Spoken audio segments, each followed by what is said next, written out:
За улсын хурлын даргын захирамж болсон Монгол улсын тэтгэврийн шинжилгээний талаар хэрэгжүүлж байгаа энэ арга хэмжээний биелэлт хэрэгжилт ямар байна вэ? Энийг шалгаж дүгнэлт гаргах.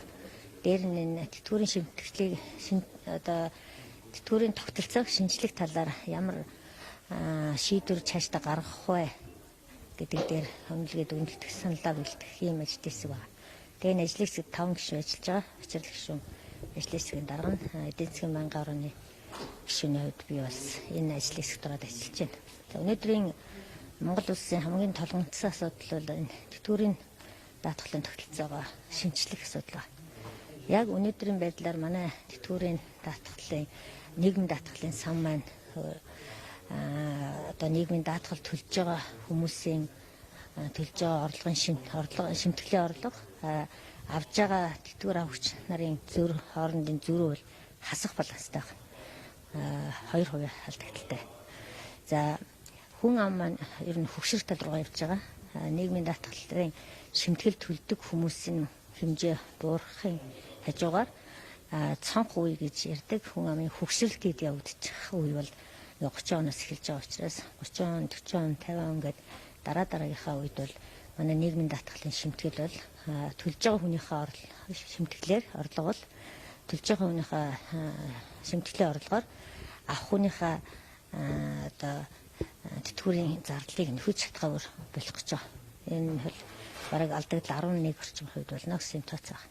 Тэгэхээр өнөөдөр яг амжиж бид энэ өнөөдрийнхөө тогтолцоог өөрчлөх хэрэгтэй. Яагаад энэ тогтолцоог өөрчлөх хэрэгтэй вэ гэхээр 3 зүйлийг хийх хэрэгтэй байна. Нэгдүгээр өмнө нь одоо 95 оноос өмнө тэтгэвэр төлжсэн бүх хүмүүсийг уг нь бол тэтгэврийн нэрийн дансны тогтолцоо гэдэг юм гаргаад нэрийн дансан дээр нь төлсөн шимтгүүлүүдийн бүртгээд тэр хүнийг ирээдүйд тэтгэвэр авахт нь тэр мөнгөний бэлэн хөрөмтлөж чадгалж явах хэрэгтэй ийм тэтгэврийн тогтолцоо руу шилжиж орсон ч гэсэн харамсалтай засаг төр нөгөө төлсөн шимтгэлийн санхүүгийнхаа хэрэгцээнд буюу төсвийн зардал руугаа агаад ашигласан. Тийм учраас хөрөмтлөл байхгүй. Тэгэхээр өнөөдөр энэ хөрөмтлөлийг яаж хурдан хугацаанд бий болгож өсгөх одоо хөрөмтлүүлэх вэ гэдэг асуудлыг нэгдүгээр шийдэхгүй болохгүй. За хоёрдугаарт нь нийгмийн даатгалын шимтгэл төлдөг бүлэг хүмүүс байдаг. Бас төрөөс тэр одоо нийгмийн даатгалын шимтгэлээс нь чөлөөснийхэн төлөө төр санхүүжиж идэг. За энэ хүмүүсийн мөнгийг энэ засаг ингээд цаашдаа төлөөд яваад ахуй татвар төлөгчдийн мөнгөөр эсвэл тэр хөрөмтлийн сангаа арвижуулж, баяжуулж өөр ямар нэгэн сангаар энийг төсвөдөр дарамтлахгүйгээр шийдэх ёстой гэдгээ одоо хийхгүй бол энэ товлон нэмэгдэж байгаа. За өнөөдөр бол төсвөөс 600 орчим тэрбум төгрөгийн татаас өгж байгаа. Төсвийн дэмжлэг тэрний бараг 135 орчим тэрбум төгрөг буюу 23 орчим хувийг нь дандаа цэргийн албаныхан одоо тэр хөнгөлөлтөө нөхцлөөр шимтгэл төлдөггүй хөнгөлөгдсөн улсуудын мөнгөийг ингээд төлөөд яваад байгаа. Тэгэхээр энийг шийдэхгүй болохгүй яг.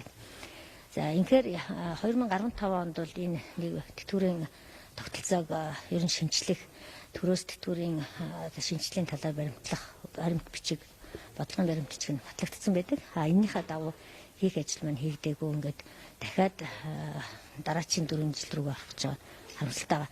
Тэгэхээр энийг ямар нэгэн улс төрийн нам, улс төрчид гэж улс төрийн сэдв болохгүйгээр энэ асуудлаа хурдан шийдэхгүй бол энэ бол эргээд төсөв дээр ийм том дарамт болох гэж байна.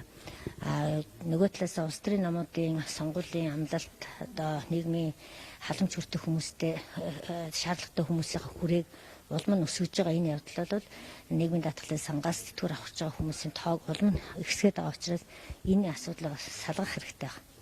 Тэр төрөөс онцгойлж дэмжих шаардлагатай хүмүүсээ тусгай хөтөлбөрөөр тусгай өөр зориултын сангуудаас санхүүжилт болохгүй ингээ болохгүй. За дээр нь одоо сонгодог бусад оронд хөгжиж ирсэн энэ тэтгэврийн даатгалын хөрөмтлийн санга үүсгээд энэ сангаа хөрөнгө оруулалтын сангийн хэлбэрээр санхүүгийн зах зээл дээр бас ингээд өгөөж авдаг санхүүгийн хэрэгсэлүүд рүү хөрөнгө оруулж ажилдаг институт болохгүй бол байгаа. Тэгээ тэр тусмаа манай хөрөнгөний зах зээл хөгжил муутай энэ цаг үед бусад орны жишгээр хэрвээ бид тэр тогтолцоо институт хөрөнгөлийн санг зөв менежменттайгаар бий болгох юм бол энэ бол өөрөө хөрөнгөний зах зээлийн хамгийн том оролцогч болох ийм ёстой. Тийм болохын тулд бас 2015 онд ирээдүйг энэ тэтгэврийн сангийн нөөц сангийн их усүрийг одооноос бүрдүүлээгээд хууль гаргаж ирсэн. Харамсалтай нь 16 онд сонгуулийн дараа бол энэ засгийн газар тэр хуулийг хүчингүй болгосноос энэ бол өнөөдөр хүртэл хөрөмтөл үүсэх тухай юм байхгүй болсон. Тэгээд тэтгэврийнхаа авчтайхаа тэтгэврийн зээлийг өнөөдөр баялагын сангаас хуваарлах тэр зарчим руу оруулна гэж ашиглаагүй байгаа баялгаа барьцаалж мөнгө гаргаж сая тэтгэврийнхаа зээлийг сая хэрэгдэд өгч шээ. Тэгэхээр энэ анхнаасаа зөв тогтолцоо зөв механизмыг бий болгож өгөхгүй бол тодорхой нэг нийгмийн хэсэг бүлэгт таалагдах ийм арга хэмжээг ингээд өмцөм аваад байх юм бол энэ тогтолцоо уран буруутай явна.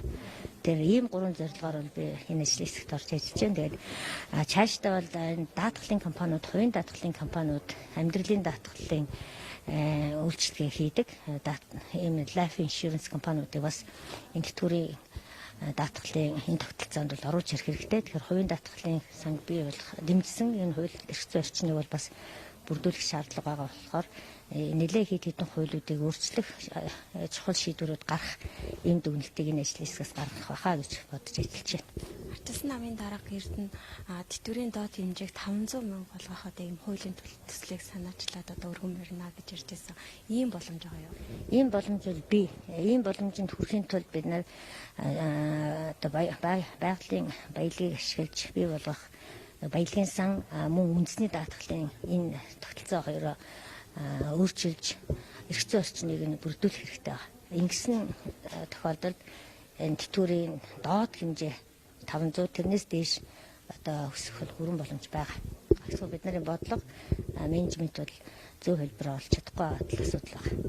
Цаг үеийн асуудлаар нэзүүлэх асууж байна. Ардчилсан намын улсын хурлд харчилсан намын зөвлөлийн одоо дарга Эрдэнэ хотын казино тоглож исэн юм зураг нь бас дэлгэглээ л дээ. Энэ талаар та ер нь мэдснүүд мэдээлэл. За энэ талаар бол би хэвлэлийн л мэдээлэлтэй байна. Чуулган завсарласан учраас зөвлөлийн даргатаа бол уулзч хэмжээг явж байгаа. За энэ чуулган завсарлахаас өмнө бол Австрали улс руу олон улсын парламентын холбооны хуралд бол их хурлын нэр бүхэгчүүд явсан.